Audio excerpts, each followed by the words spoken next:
Audio Jungle.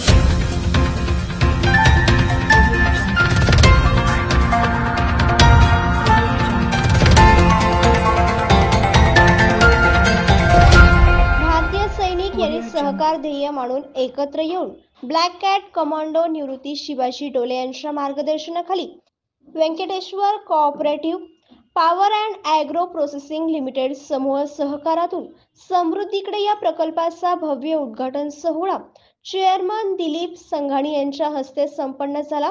यावेळी प्रमुख अतिथी म्हणून राज्यसभेचे माजी सदस्य पद्मश्री डॉक्टर विकास महात्मे, डॉक्टर कृष्णवीर चौधरी, महाराष्ट्र राज्याच्या प्रभारी Jyoti Surse, Vyankateshwar cooperative power and agro processing limited समूहाचे चेअरमन शिवाजी डोले उपस्थित होते।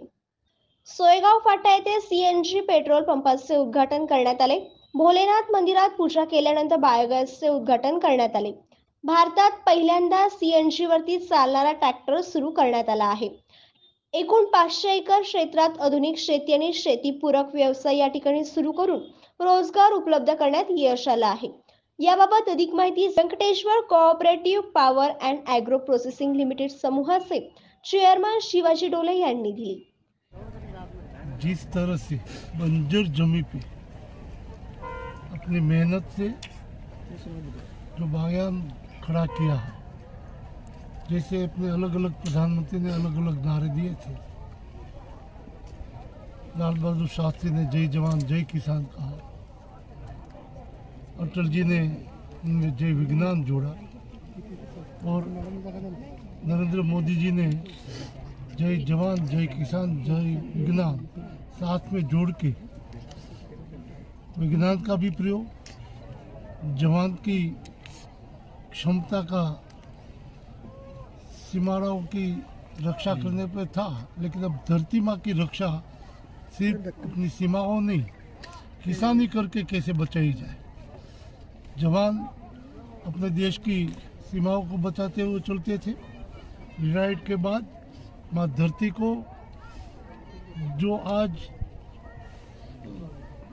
यूरिया बाकी के केमिकल युक्त दवाएं उपयोग करके धरती माँ की स्थिति हुई है, उनके बचाने के लिए अपने इस सोसाइटी के माध्यम से जो काम हो रहा है, मैं मानता हूँ कि देश भर के किसानी सही दिशा में करनी है तो यहाँ मुलाकात लेके देखना चाहिए कि बंजर जमीन में भी कोई हरियाली हो सकती है।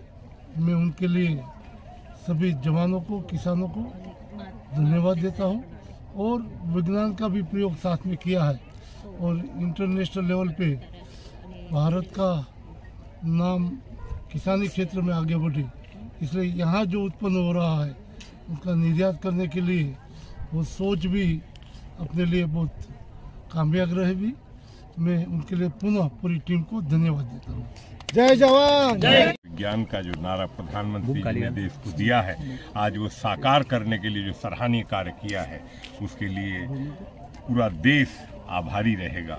ये एक ऐसा मॉडल खड़ा किया है और वो भी ऐसी ज़मीन पर जो बंजर ज़मीन थी और आज उसमें अंगूर का ये जो बाग है और अंगूर का जो निर्यात किया जा रहा है और यूरोप में निर्यात किया जा रहा है, ये एक ऐसा इतिहास लिखा गया भारत के कृषि के क्षेत्र में, भारत के बागवानी के क्षेत्र में कि ये इस मॉडल को पूरे देश के कोने कोने में जहाँ भी अपनाया जाएगा उससे कामयाबी होगी, देश का निर्यात बढ़ेगा, विदेशी मुद्रा की प्राप्ति होगी और इससे सबसे बड़ी बात होगी कि जो हमारे जवान पूरे देश में हैं, भूतपूर्व सैनिक हैं, वो आगे आएंगे और इसी रास्ते पर आगे बढ़ेंगे और इसमें जो रोजगार है, जो रोजगार का मुहैया किया जाएगा, वो सबसे बड़ी बात है, युवाओं को रोजगार मिलेगा, देश आर्थिक रूप से और मजबूत होगा। कृषि के क्षेत्र में एक मॉडल स्थापित किया गया। मैं बहुत बहुत शुभकामनाएं देता हूं शिवाजी राव डोले जी को, उनकी सारी टीम को कि उन्होंने जो एक सराहनीय कार्य देश के सामने रखा है, उसके लिए बधाई के पात्र हैं।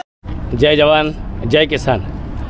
प्रथम तर Venkateshwara Cooperative Power and Agro Processing Limited यह संस्था सहकारी संस्था है। इसका रजिस्ट्रेशन नई दिल्ली का है। ये कोऑपरेटिव के अंदर इस देश के अंदर काम कर रहे अभी 2 स्टेट थे, बट इसका कार्य अभी बहुत कम समय में आंध्रा, तमिलनाडु, तेलंगाना, केरला, गोवा, गुजरात, मध्य प्रदेश और उड़ीसा, ये 10 स्टेट में काम करने जा रहे हैं। इस देश के पंतप्रधान माननीय नरेंद्र भाई मोदी जी को मैं तहे दिल से धन्यवाद देना चाहूँगा सभी निवृत्त जवान और किसान के माध्यम से। उन्होंने 28 मई को मतलब 101 जो एपिसोड है उसमें मन की बात के अंदर इस संस्था के बारे में बहुत विस्तृत तरीके से संस्था का लेखा जोखा पूरे देश के सामने रखा है। ये संस्था निवृत्त जवान और किसान मिलकर किस तरह से कार्य कर रही है और इसका पूरा श्रेय पूरे निवृत्त जवान और किसान लोगों को जा रहा है, क्योंकि ये संस्था महाराष्ट्र और कर्नाटक राज्य के अंदर कार्य कर रही है। मालेगांव अजंगवडेल यहाँ पे सहकारी तत्व पे संस्था ने शेती महामंडल पुणे उनसे 528 एकड़ 31 गुंठा ये ज़मीन लीज पे लेके वहाँ पे 29 जनवरी 2020 बोला जाए तो कोरोना का शुरुआत में ही ये ज़मीन लिया था। बंजर ज़मीन थी, बंजर ज़मीन को उन्होंने डेवलपमेंट करवा के कोरोना के दौर में कम से कम 500 से 700 लोगों को अपने साथ में मिलकर कोरोना के दौर में रोज़गार उपलब्ध करवा के डेवलपमेंट किया। ये 3 साल के अंदर इस संस्था ने वहाँ पे ज़मीन लेवल करके वहाँ पे पानी का व्यवस्थापन, इसके साथ ड्रिप इरिगेशन और वहाँ का पूरा ऑर्गेनिक फार्मिंग का व्यवस्थापन करवा के 2 साल के अंदर यूरोप में, जर्मनी, नीदरलैंड के अंदर उन्होंने अपने फल और फ्रूट्स एक्सपोर्ट किए हैं।